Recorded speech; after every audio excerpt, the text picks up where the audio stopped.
Habbledy-spabbledy-doo. Bob's food is so good he turned a Dine & Dasher into a customer. Voiced by Tom Lennon, series regular. It's Comics and Shots, a completely improvised semi-comedic musing by Howard Stern's Mick the Nerd, a.k.a. YouTube and TikTok's Mick the Man, a.k.a. Mick the Maverick, a.k.a. Bacon Sandwich. Today's subject, Randy and Robbie Robertson. Or is it Robinson?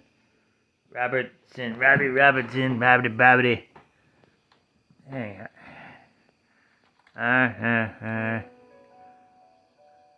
It's a Canadian music. Robbie Thompson. Yeah. What was I thinking of? Randy. No, wait, that's a writer. God damn it.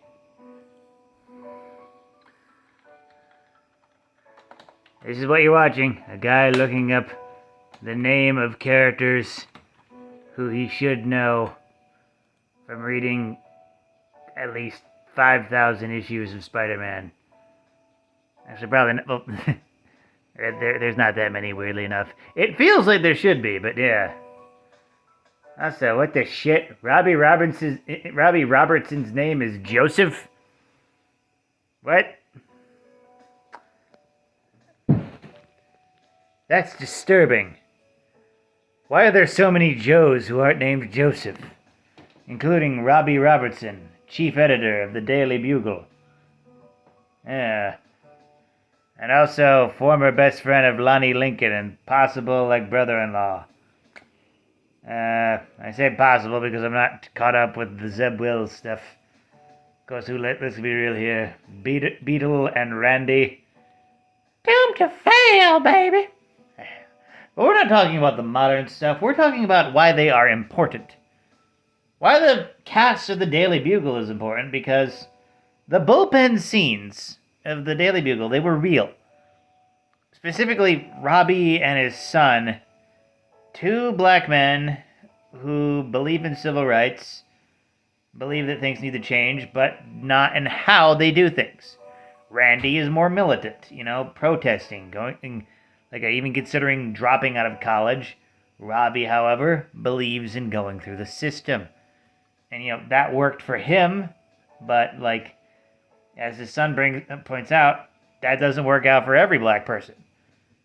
And I wish more modern comics would do that. Have two characters with similar viewpoints, but different ways of going about and having discussions.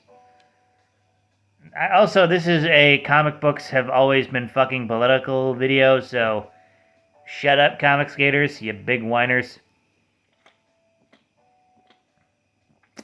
Gonna get some dislikes for that one. Whatever.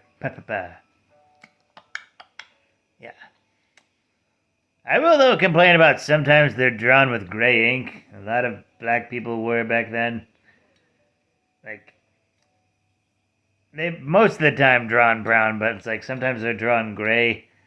That's a whole weird thing. Ugh. Yeah.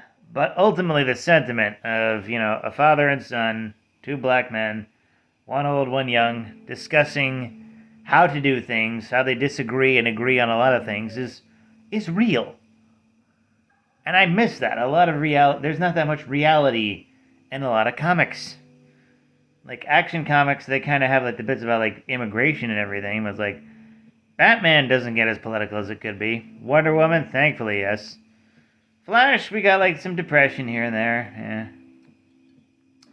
Green Lantern, yeah.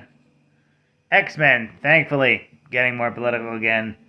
And not weird Game of Thrones politics. I mean, actual, real-world prejudice politics. Yeah.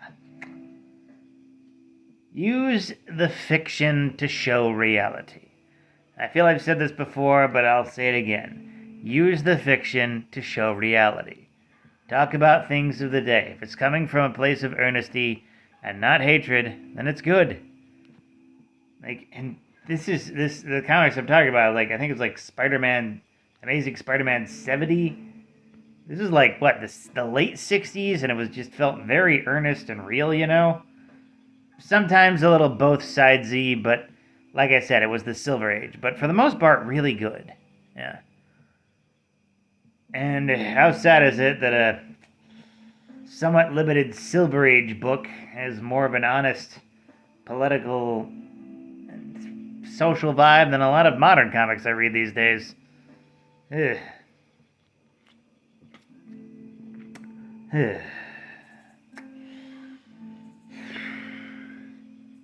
People are too afraid. People are too afraid to be really real. Talk about the real shit. And for fuck's sake, Stephanie Brown was a teenage mother, and we're never gonna bring that up again. Like, ever. Ever. We are never gonna bring that up again, I don't think. Yeah.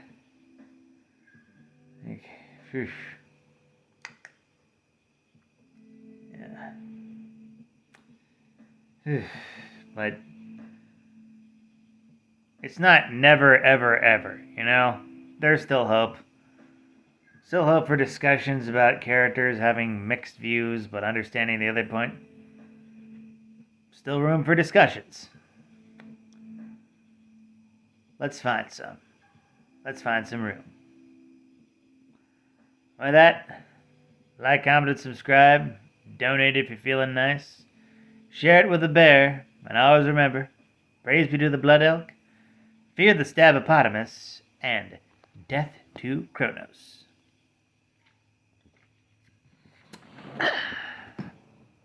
For those just joining in, I usually drink a shot, but I'm out of whiskey. And I can't really get to the store this week. You know how it is. Have a night, folks.